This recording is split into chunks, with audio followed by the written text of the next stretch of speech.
Bom dia, boa tarde, boa noite. Vamos falar um pouquinho de planejamento patrimonial familiar. Pouco conhecido ainda pelas famílias de classe média, classe baixa, outras classes no país, e muito conhecido pela classe dos bilionários e milionários. Porque esses já têm planejamentos há muitos e muitos anos, porque este era restrito aos bilionários e milionários e aos grandes escritórios de advocacia. Eu quero citar aqui Antônio Emílio de Moraes, dono do grupo Votorantim, não precisou passar pelo processo de inventário. Norberto Oderbrecht não precisou passar pelo processo de inventário. Roberto Marinho, dono do Grupo Globo, não precisou passar pelo processo de inventário. Inclusive, se ele fosse passar, o imposto ao estado do Rio de Janeiro ia dar em torno de 2,4 bilhões de reais, porque o patrimônio dele era estimado em 30 bi. E por último, agora, o nosso querido Silvio Santos.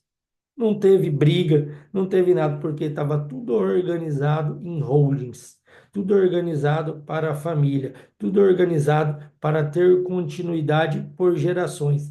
E podemos citar também o caso do Gugu, que por uma fatalidade, talvez porque pensando que ainda tinha uma idade a não precisar fazer o planejamento patrimonial, que isso também é uma mentalidade que deve se mudar em nosso país, que o planejamento patrimonial, ele não é para quando você tem 65, 70, 80 anos, não, pelo contrário. Se você pensa em adquirir patrimônio, a hora é agora. Você monta um sistema e a partir daquele sistema, todo o seu patrimônio vai ser adquirido pelo sistema. É o que acontece, é a cultura que tem nos Estados Unidos, na Europa, na Ásia.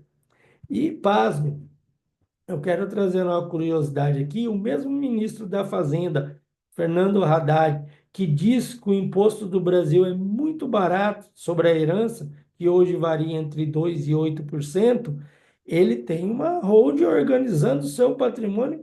Eu acho, na campanha de 2020, pode puxar lá no site do TSE, que já vai demonstrar que o patrimônio dele é organizado dentro de uma holding. Do mesmo modo, o nosso ex-presidente, querido Jair Messias Bolsonaro, também tem uma hoje. Então, vários políticos, Marina Silva e vários outros, organizam o seu patrimônio. Por quê? Porque é lícito, traz economia, traz segurança e, principalmente, continuidade por gerações. A família não precisa passar por um processo onde todo aquele patrimônio vai ficar paralisado e principalmente os ativos financeiros vão ficar bloqueados dependendo de um terceiro, uma decisão judicial. Então imagine, isso deveria ser coisa do passado, nem deveríamos estar discutindo isso mais. O planejamento patrimonial, ele nos próximos anos do Brasil, ele vai se difundir de tal maneira que as famílias vão ter a mesma cultura que esses países que eu citei. Mas por que esse planejamento ele é tão vantajoso? Por quê? Porque ele traz uma economia, em certos casos, que pode chegar até 90% em relação aos custos de inventário. A gente pode citar uma família que não tem liquidez para arcar com os custos do inventário, vai precisar vender o bem. Esse bem vai ser vendido com deságio. Aí, no final das contas, quando sobrar aquele dinheiro, você vai ver o tanto a economia vai chegar até a 90% se ele tivesse elaborado um planejamento patrimonial. Outra coisa, a proteção patrimonial. Não existe blindagem, mas existe camadas de proteção. Se os filhos, se o seu próprio negócio, sabemos que o nosso país, o governo, cada dia quer tributar, tributar, e os negócios ficam mais difíceis para se manter. Então, problema, você tem camadas de proteção.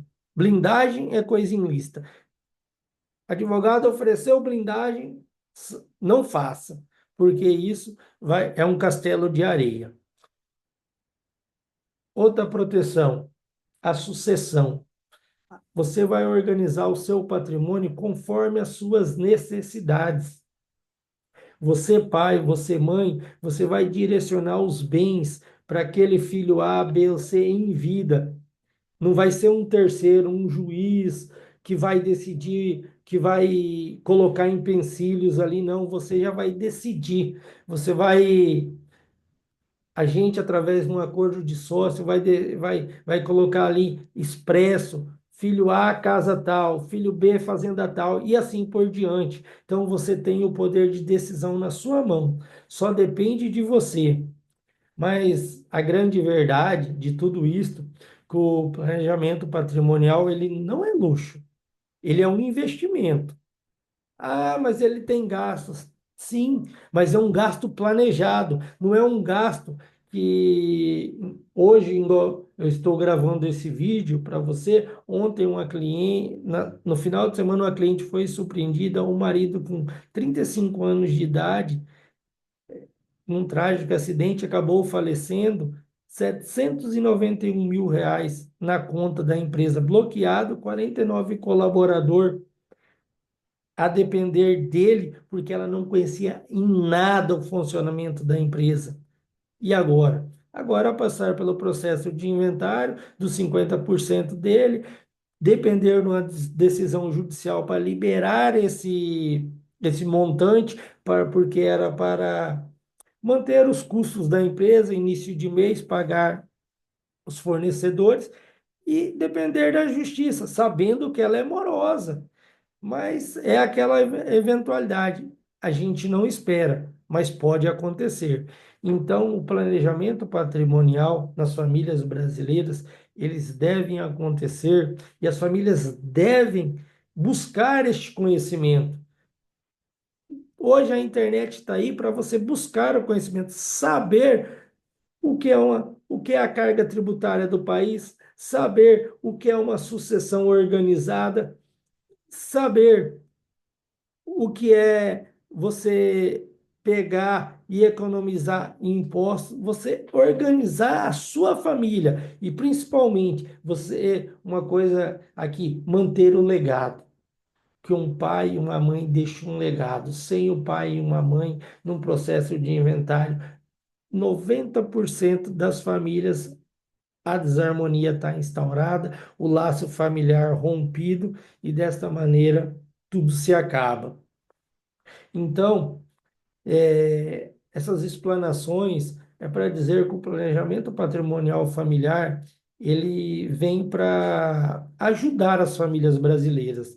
E se você quer fazer um diagnóstico da sua família, é, clique no link abaixo aqui e contrate uma sessão de viabilidade. Ali vamos conversar, vamos saber da estrutura familiar e através disso eu vou montar um croquis estrutural. O que que é isso? Uma planta. Você vai chegar e falar, doutor, tem essa e essa possibilidade. Você vai escolher. Não é eu vou trazer possibilidades possibilidades de economia tributária, possibilidades de sucessão organizada, possibilidades de uma organização da sua empresa, na sucessão da empresa, aquela empresa que você construiu com tanto amor.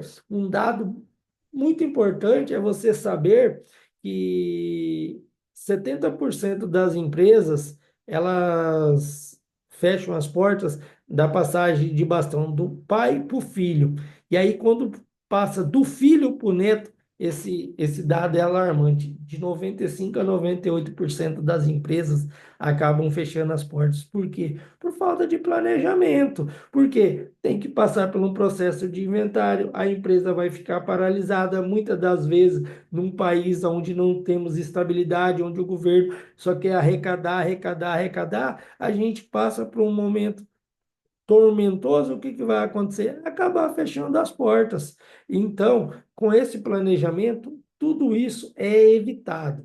o processo de inventário é evitado e, principalmente, a sua família fica organizada por gerações. Tudo que você construiu aqui, aquele filho talvez que não tenha a mesma concepção de negócio, ele não vai conseguir destruir, porque a gente já vai fazer um planejamento pensando nos netos, nos bisnetos.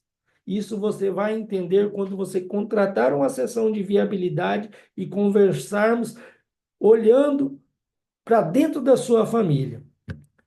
Eu te agradeço e espero o seu contato.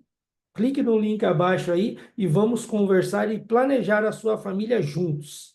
Um abraço.